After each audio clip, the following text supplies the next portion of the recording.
আজ আমরা চক্রবৃদ্ধি সুদ চ্যাপ্টার শুরু করব। তো এখানে আমরা যেটা মাথায় রাখবো সেটা হচ্ছে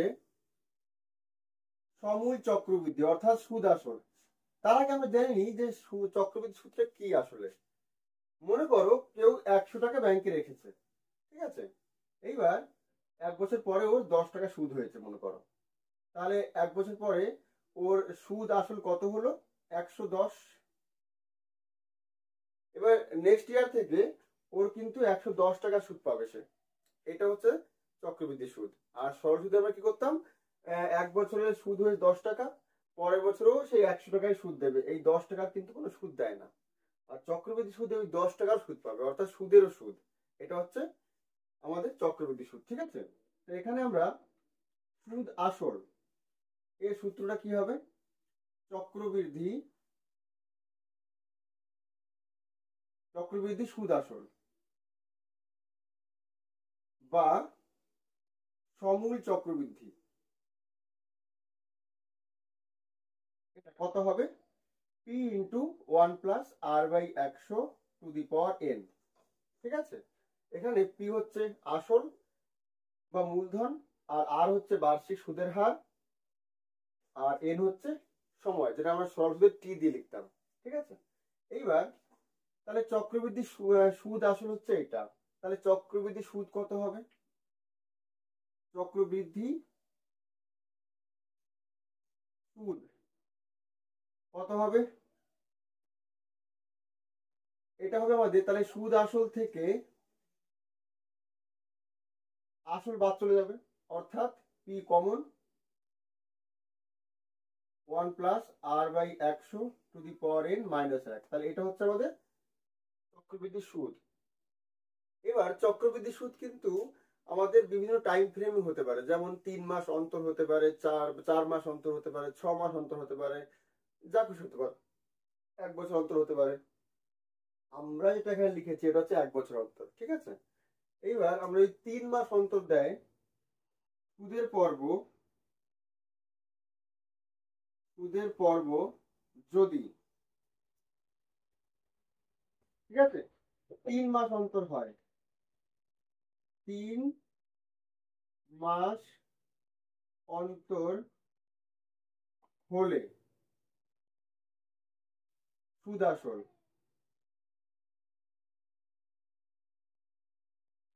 তখন সুদ আসল হবে আমাদের পি ইন্টু 1+, এবার দেখো 3 মাস অন্তর যদি হয় তাহলে বছরে কবার হচ্ছে? 3 3 3 3, মানে বছরে 4 বার হবে। তাহলে এই আর কে আমরা 4 দিয়ে ভাগ করব, ঠিক আছে।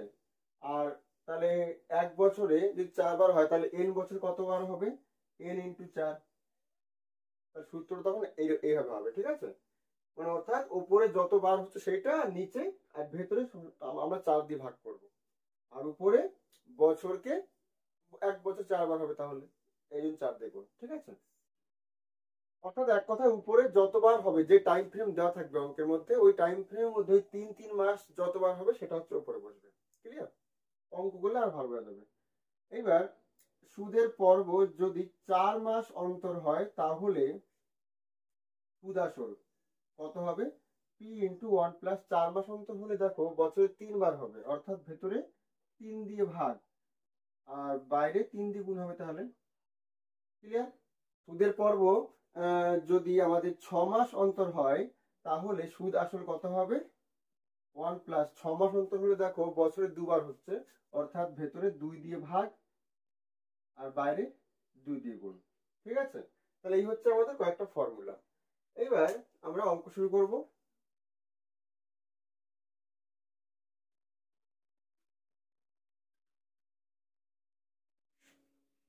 ফার্স্ট অঙ্ক বলছে আমার কাছে 5,000 টাকা আছে, আমি ওই টাকা এখানে একটি ব্যাংকে বার্ষিক 8.5% চক্রবৃদ্ধি সুদের হারে জমা রাখলাম। 2 বছরের শেষে সুদে আসলে মোট কত টাকা পাবো, অর্থাৎ সুদ আসল চেয়েছে। তাহলে এখানে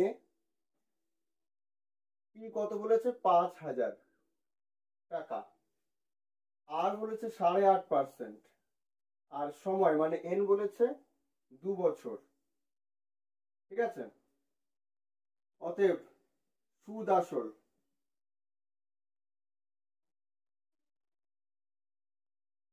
কত হবে? পি ইন্টু, সূত্র কি, পি ইন্টু মানে 5000 into 1+r/100 to the power n, তাই তো? দ্যাট ইজ 5000 ইন্টু, এটা কত হবে পয়েন্ট তুললে পরে 1+85/1000 হবে এটা, to the power 2, 5 17 85, 5 2 10 200, that is 5000 into 200 কে 200 আর প্লাস 17, 217/200 স্কোয়ার আছে তার দুবার হবে। ক্লিয়ার? 1 2 1 2 কেটে গেল, তাহলে 5 দিয়ে কাটলে 4 5 20, ঠিক আছে? তাহলে নিচে কত আসলো? 4 2 8, তাহলে উপরে 217 ইন্টু 217 আর নিচে 4 2 8। তাহলে এই গুণটা করবো আমরা এবার। তাহলে এই গুণটা কত হচ্ছে আমাদের? 217 গুণ 217, এটা হচ্ছে আমাদের 47 0 এটা বাই 8। এবার 8 দিয়ে ভাগ করে দেবো। 8 দিয়ে ভাগ করলে কত হবে? 47, তাই তো? 5 8 40, 7 থাকে 70, 8 8 64, 6 থাকে 68, 8 8 64, ঠিক আছে? 4 থাকে 49, 5 8 40, 9 থাকে 10 9 না না 5 8 40 আর 6 8 48, 6 8 48, 1 থাকে 0.10, 8 কে 8 20, 8 2 16, 5 8 40, মানে এত আসছে। তার মানে সমান 5 8 8 6.13 প্রায়। কারণ আমরা জানি পয়েন্টের পরে যদি 3 ঘর থাকে, আমি 2 ঘর নিই পয়েন্টের পরে, তাহলে তৃতীয় ঘরে দেখবো কত আছে, ঠিক আছে? সেটা যদি 5 বা 5-এর বেশি থাকে তাহলে 1 যোগ করে দিতে হয় আগেরটায়। তাহলে আমাদের সুদ আসলে হলো এত টাকা, এত টাকা প্রায়। আমরা এখানে সারতে পারতাম একই ব্যাপার।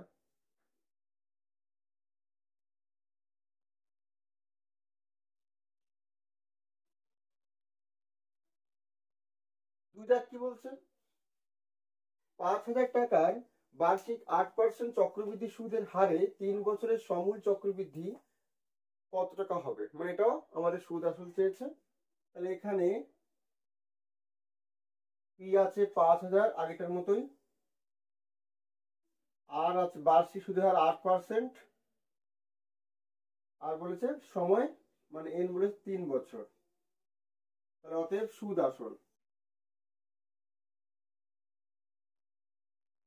P into 1+r/100 to the power 3 হবে, দ্যাট ইজ 5000 ইন্টু কত হবে এটা? 108/100, তাই তো? আমরা কাটাকাটি করতে পারি, কেটে ছোট করতে পারি। 4 2 8, 4 25 100, ঠিক আছে? 25 কে 25 আর 2 27, 27/25 3বার হবে, 27/25, 27/25, ঠিক আছে? 25 2 50 0, 8 25 200, গুণ করব। গুণ আছে 8 ইন্টু 27 ইন্টু 27 ইন্টু 27, এটা হবে আমাদের 157 4 6 4, এইটা এত হচ্ছে বাই 25। এবার 25 দিয়ে ভাগ করে দেবো এটাকে। তাহলে 25 দিয়ে ভাগ করলে কত হয়? 6 25 150, 157 ছিল, 7 থাকে হাতে, 7 আর 4 74, 25 2 50, 24 থাকে 6, ঠিক আছে? 246, 9 25 225, থাকবে কত? 1 2 21 থাকে, আর এই 4 200, 4 214, 8 25 200, 14 থাকে দশমিক, 140 হলো, 5 25 125, 15 থাকে, 6 25 150, ঠিক আছে? তার মানে আমাদের আসলো 6298 টাকা।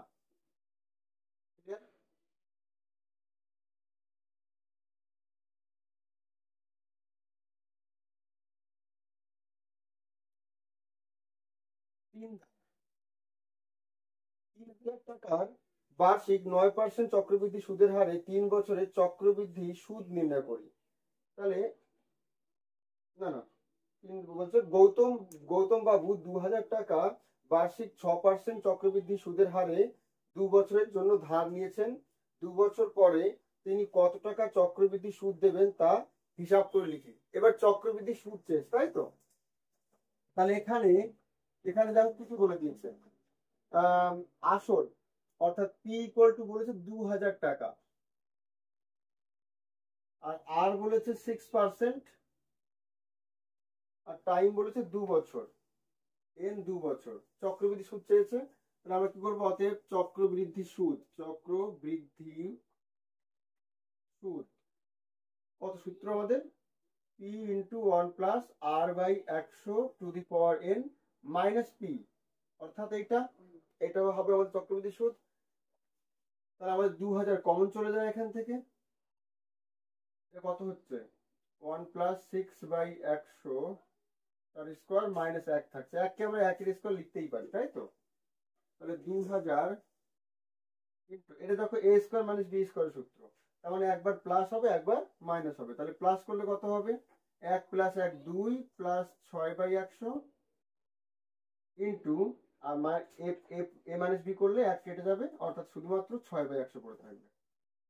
ঠিক আছে, এ প্লাস বি ইন্টু এ মাইনাস বি করলাম। তাহলে এখানে আমাদের কত আসছে? 2,000 ইন্টু 200 প্লাস 6, 206/100 ইন্টু 6/100, 1 2 1 2 1, এটা কেটে গেল। তাহলে কত আসছে আমাদের? উপরে আসছে 6 দুগুণী 12 ইন্টু 206/10। তাহলে 12 দিয়ে এটাকে দিয়ে আমরা যদি ভাগ গুণ করি, 6 12 72, 12 দুগুণী 24/10, অর্থাৎ 247.2, এত টাকা। এটা হচ্ছে আমাদের সুদ। ঠিক আছে,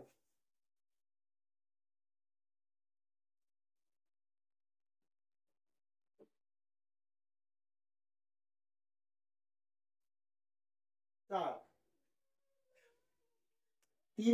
30,000 টাকার বার্ষিক 9% চক্রবৃদ্ধি সুদের হারে 3 বছরের চক্রবৃদ্ধি সুদ নির্ণয় করি। এটা আগেরটা মতোই অঙ্ক আমাদের। এখানে আমাদের কি দেওয়া আছে? তাহলে কি দেওয়া আছে? 30,000 টাকা,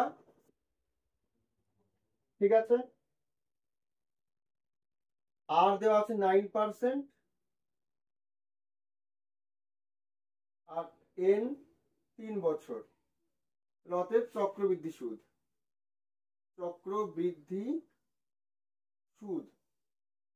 কত হবে?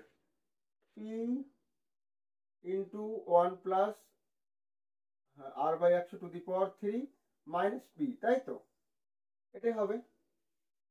তাহলে এখানে কমন নিতেও পারি আমরা, নিয়ে নিতে কমনটা 30,000 কমন চলে আসতো আমাদের।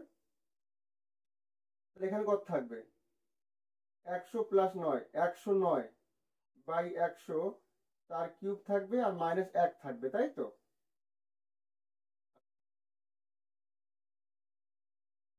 হাজার ইন্টু 109 এর কিউব, 109 কিউব করলে কত হবে? 109 ইন্টু 109 ইন্টু 109, এটা করলে আসছে আমাদের 1295029, এটা আসছে। আর 100 কিউব করলে কত হবে? 1 এর পরে 6টা শূন্য, ঠিক আছে, মাইনাস 1, দ্যাট ইজ 30,000 ইন্টু এর লসাগু করলে কত হবে? 129 50 29 মাইনাস এটা বাই 1 এর পরে 6টা শূন্য, 4টে কেটে যাবে। তাহলে উপরে কি থাকছে? 3 ইন্টু কত হয়? এটা বিয়োগ করলে 2955029, এটা হবে বিয়োগ করলে, দেখো উপরে, আর নিচে 100 আছে, 3 দিয়ে গুণ করবো। 3 9 27 7, হাতে 2, 3 দুগুণী 6, আর 2 8, 3 0 0, 3 5 15 5, হাতে 1, তিন নং 27 আর একে 28 8 হাতে 2 3 2 6 2 8 এটা বাই 100 আছে, অর্থাৎ দুটোর পর দশমিক।